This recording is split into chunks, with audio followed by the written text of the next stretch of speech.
tey ministre de la République moo déplacé wu ñëw seet si ñu te maanaam doxalin bi mooy démarche bi ñun dañ koy saluer ndax xëy na bu njëkk ministère fa mu nekk sa kaw Dakar pour population locale dem fekki ko foofu dina xaw a jafe lool. kon bu wàccee si suñu commune bi pendant 2 jours ay équipements techniques wàcc def focus group au niveau de Mbodiène au niveau de Ndianda au niveau de Fadial au niveau de la zone nord donc loolu tey mu ñëw sanctionner liggéey boobu ak cette manifestation kon la démarche elle est pédagogique kon loolu la ñuy saluer. ndax tey suñu gox yi dañu nekk ci ay jafe-jafe bëgg nañu liggéey ay béykat ñoo fi nekk ay sàmmkat ñoo fi nekk ay ña nga xamante ne commerce la ñuy def ñi ay artistes lañ ñi ay artisans lañ ñëpp bëgg nañu liggéey waa financement amuñu ko te tey yaakaar naa ne ci politique gu président de la République mooy mu fexe tey ba ay ndawam ay jigéenam tey mun a accès à l'emploi te yaakaar naa ne loolu lay développé kon boo wàccee tey nekk ci waar woowu donc dañu koy rafetlu bu baax a baax a baax di wax ne comme ni ma ko wax rek commune Nguéniène ay zone enclavée lañ gis nga tey pour cérémonie bi commencer rek il a fallu ñu xaar ndax foog ñu jëlee nit ñi ci ay bërëb yu sori di nuyu les partenaires de la commune parce que commune boo gis bu fekkoon ne les recettes fiscales ay taxes municipales ak yooyu rek yaakaar naa ne pour ñu dajale budget day xaw a jafe mais am na ay partenaires ya nga xamante ne aussi bien au niveau national qu'au niveau international yuy jàppale commune bi ci liggéey boobu ñu mel noonu nag madame le ministre ñu ngi siy nommé Benvir muy benn commune française ba nga xamante ne ñun lëkkaloo nañ ak moom mu ñuy jàppale su bari tey jii ñu ngi ci un projet de 400 millions pour la gestion des déchets au niveau de Nguéniène ñu mel ni Ndianda solidaire ñam ne aussi ay association lañ yu nekk di ñëw ci commune bi di def ay appui Florent Loterie ci am salle de classe ku ci mel ni Suisse Partage ku ci mel ni Sénégal Mine ak ñeneen ña nga xamante ne tey jii bu commune bi mu nee réaliser ay salle de classe ay poste de santé ay case de santé ak yeneen ñooñu ñu ngi dugal seen loxo ci commune bu baax a baax kon ñu ngi leen di gërëm parce que occasion ne serait mieux indiquée que tey jii fii ñu taxaw ñu gërëm leen citer leen nommément parce que ñu ngi def lu am solo ci biir commune bi di sant aussi madame le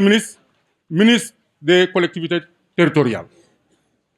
boo seetee léegi lu ci mel ni les dotations ay fonds de concours ay fonds de dotation renforcer nañ ko bu baax ba nga xamante ne day permettre communes yi ñu mën a dugg ci ay investissement parce que gis nañ ne li ëppoon ci budget bi ay budget de fonctionnement la mais tey jii bu fonds yi dotation yi ko yokk fonds de concours yi day mën a permettre muy accompagner communes yi ci seen ay politique de réalisation loolu itam vraiment ñu ngi bëgg ci sa ñëw fii nga yeggal nañu ko le ministère des collectivités n'est-ce pas territoriales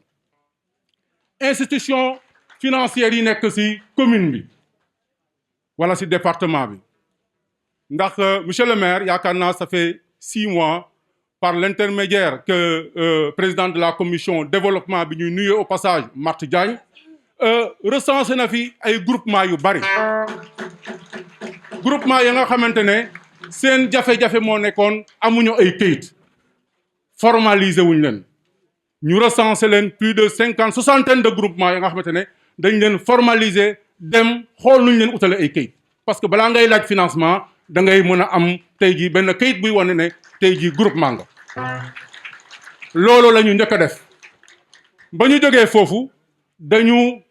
waa IMSEC dañoo ñëw tendre la main à la commune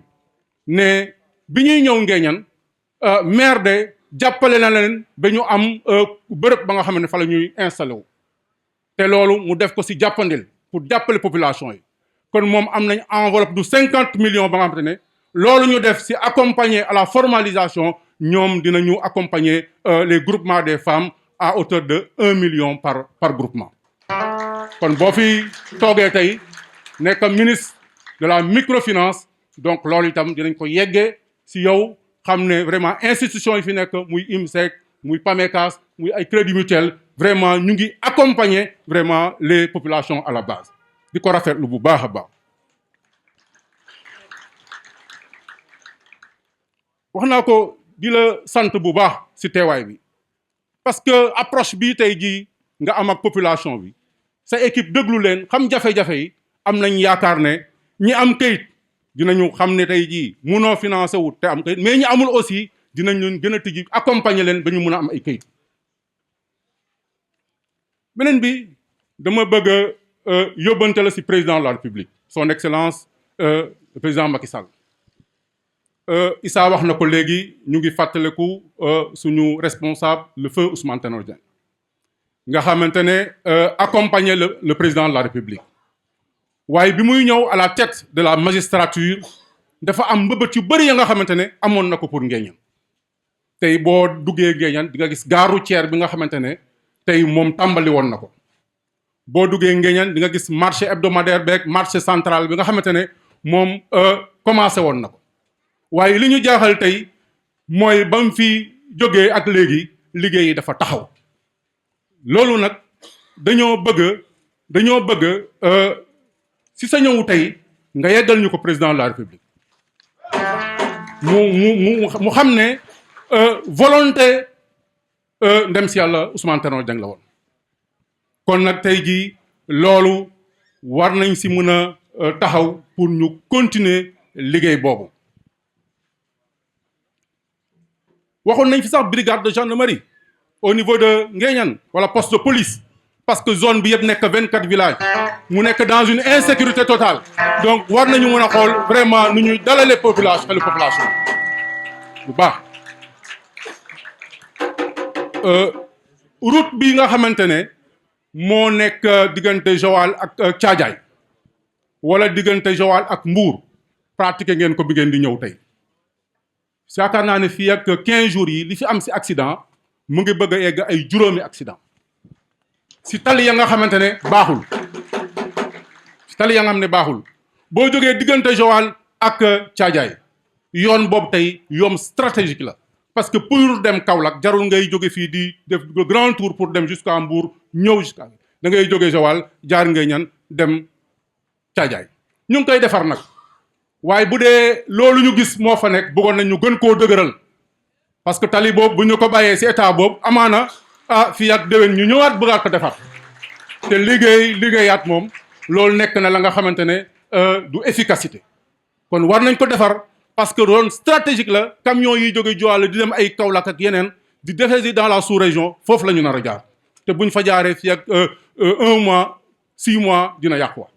kon bëgg nañ auprès du ministère des infrastructures et des transports nga wax ne yoon boobu yoon stratégique la pour nous. li may wax aussi mooy équité xam nga ci PSE bi ci même la décentralisation dañuy wax équité maanaam yemale tey jii war nañ xam ne réew yi nekk ci gox-goxaat yi wala dëkk yi nekk ci gox-goxaat yi la dëkk yi nekk ci réewu taax loolu la ñu bëgg nañu courant bëgg nañu ndox bëgg nañu ay yoon yu baax te boo seetee suñu commune bi nekk na commune bu désenclavé moom wax naa ko léegi jigéen ñi pour ñu jóge seeni ay dëkk ñëw fii tey rek ci ay conditions yu jafe la ñu ñëwee fii boo demee ci commune Nguéniène pour une commune de 24 villages parce que 6 villages ñoom lañ électrifié parce que 18 villages wala 19 sont dans l'obscurité totale loolu itam vraiment war nañ ko mën a corriger bu ñuy wax équité di wax yemale donc vraiment ñëpp war nañ accès à ces services sociaux de base muy eau électricité ak yoon yu baax. beneen bi fa may xëy na jeexale mooy di gërëm le président de la République son excellence Macky Sall ci Agropole de l'Ouest mooy forêt classée de Balabougou bi nga xam ne 1160 hectares la mu nekkoon forêt classée ñu jox ko eaux et forêt ñu koy gérer ku fa bëgg a béy wala ku fa bëgg liggéey da ngay dem ci structure boobu mu abal la ko mu yëkkati 1160 hectares yooyu teg ko dans l'intercommunalité Malicounda Nguéniène Sandiara kon loolu ñu ngi si remercier le président def ko l'agropole de l'Ouest ñun ñoo mujjee ñëw parce que agropole yi 2015 la ñu ko commencé instituer au Sénégal mais ñun daaw bi ñu ñëwee yaakaar naa ne on est cité en exemple je pense que la semaine passée bi ma demee Thiès sur le CRD du ministère de l'Industrie on a tout simplement félicité l'intercommunalité Nguéniane Sandiara Malicounda te loolu day désenclaver zone bi day andi chaîne de valeur day développer zone bi loolu lañ bëgg a vraiment que président loolu mu ñu defal gis nañ ko te am nañ yaakaar incha allah suñu ay jeunes suñu ay jigéen du ñu jógeeti fii di dem Dakar wala du ñu jógeeti fii di dem si mbëkk mi parce qu'il y aura tout simplement l'emploi sur place ñu ngi gërëm ñëpp di sant ñëpp di wax ne bëgg nañ trop.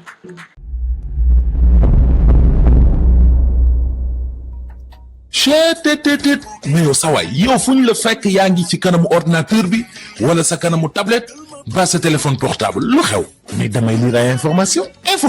waaw xoolal boo bëgg am ay information yu leer nañ et en temps réel duggal ci www.senegal7.com ay information yu wóor man de maa ngi application Sénégal 7 lépp lu xew dama koy jot ci sama téléphone ci tàng bi te nag application Sénégal 7 am ko yomb na da ngay dugg ci Play Store wala Apple Store nga télécharge ko rek xam li xew ci réew mi ak la xew ci bitim réew te nag dara du la ci umpu. Vous voulez des informations en temps réel? Cliquez sur www.senegal7.com. Sénégal 7, le roi de l'information en temps réel.